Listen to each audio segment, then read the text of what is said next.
peut-être encore un peu plus haut. Ces panneaux signalétiques fleurissent dans le Nord-Franche-Comté. On y trouve des conseils pratiques pour éviter les tiques.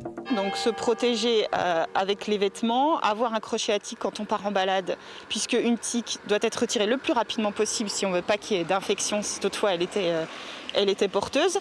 Les répulsifs aussi peuvent être efficaces. Et puis ensuite, c'est des comportements à éviter, ne pas s'allonger dans les herbes hautes, rester plutôt au cœur des sentiers. En tout, 200 panneaux installés au départ des sentiers de randonnée, mais aussi sous les abribus pour sensibiliser tous les publics.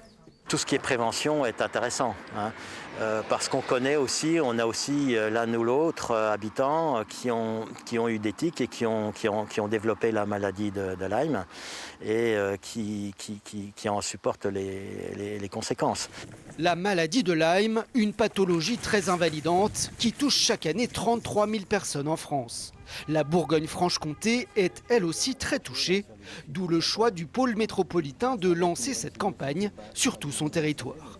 C'est 320 000 habitants, c'est 160 communes, il y a une grande partie rurale, mais je dirais que même si on va prendre Belfort, qui n'est pas si rural que ça, a quand même des zones de loisirs où justement les tiques peuvent proliférer.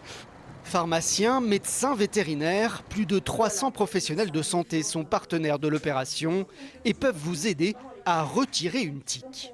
On place le tire-tique juste entre la peau et la tique et sans tirer, on tourne doucement dans le sens contraire des aiguilles d'une montre.